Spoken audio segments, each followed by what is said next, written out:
ایسا وظیفہ ہے، ایک حدیث پاک میں آتا ہے کہ یہ 99 بیماریوں کا علاج ہے، اس میں سب سے کم درجے کی بیماری ہم اور غم ہے، یہ دکھوں کا مداوع ہے۔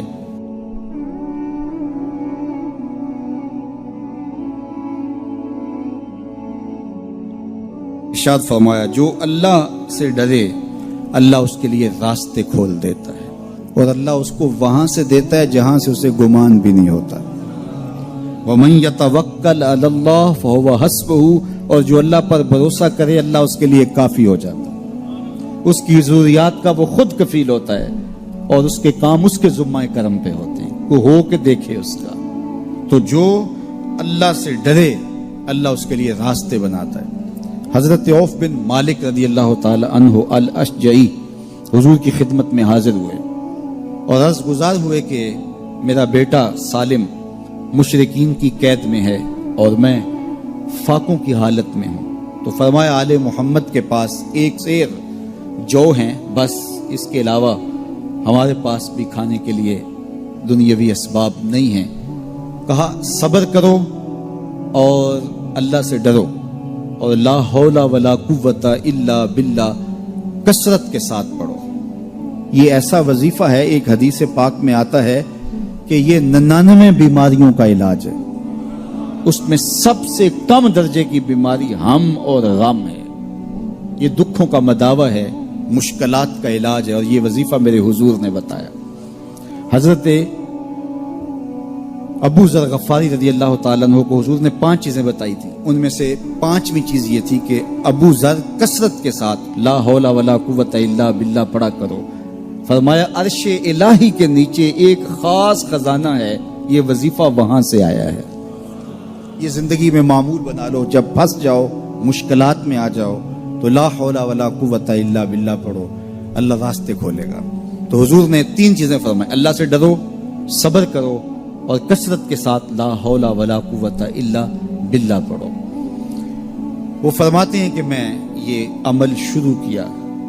ابھی گھر میں بیٹھا ہی تھا کہ دروازے پہ دستک ہوئی، تو میں اٹھا کہ دروازہ کھولوں دیکھوں کہ کون ہے، تو دروازہ کھولا، دیکھا میرا بیٹا کھڑا ہے اور اس کے پیچھے 100 اونٹ کھڑے ہیں۔ تو میں نے کہا کہ تم اور یہ اونٹ؟ کہا مجھے موقع لگ گیا، میں ان کی قید سے بھاگ آیا اور آتے آتے ان کے 100 اونٹ بھی ہانک لایا ہوں۔ وَيَرْزُقْهُ مِنْ حَيْثُ لَا يَحْتَسِبُ، وہ تمہیں وہاں سے رزق دے گا جہاں سے تمہیں گمان بھی نہیں، اس کے ہو کے تو دیکھو۔ اللہ اکبر، اللہ کے ہو جاؤ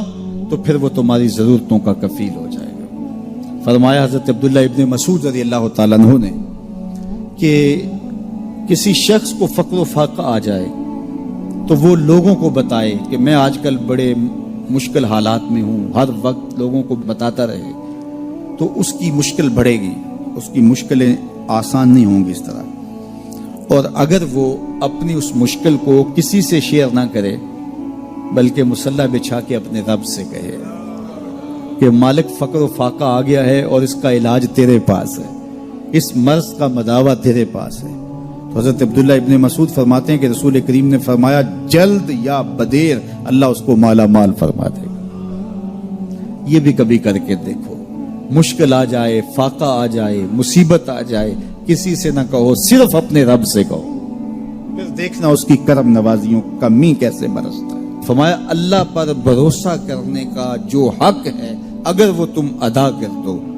وہ تمہیں ایسے رزق عطا کرے جیسے پرندوں کو عطا کرتے۔ ہم تو دکان پہ جانا ہوتا ہے، فیکٹری میں جانا ہوتا ہے، ہم اپنے کاروبار پہ جانا ہوتا ہے، نوکری پہ جانا ہوتا ہے، مزدوری پہ جانا ہوتا ہے، ہمیں پتہ ہے کہاں آج صبح جانا ہے، لیکن پرندوں کو کوئی پتہ نہیں ہوتا کہاں جانا ہے، راس المال بھی نہیں ہوتا، لیکن صبح نکلتے ہیں، شام کو کبھی بھی خالی پیٹ نہیں آئے۔ بن توکل پنچھی اڑ دے، خرچ نہ پلے زیرا ہو، گھر سے خالی پیٹ نکلتے ہیں، جب واپس آتے ہیں تو پیٹ بھرے ہوئے ہوتے ہیں، اور پھر جو ان کی ضرورت ہوتی ہے اللہ وہ ساری ضرورتیں پوری کرتا ہے، جو جو ضرورت ان کی ہوتی ہے۔ یہ شیر کتنا گوشت کھاتا ہے اللہ روز اسے دیتا ہے، یہ ہنس روزانہ سچے موتی کھاتے ہیں، اور آپ مارکیٹ میں لینے جائیں لاکھوں روپے لگا کے تولے ماشے کے حساب سے آپ خریدتے ہیں، پھر بھی آپ کو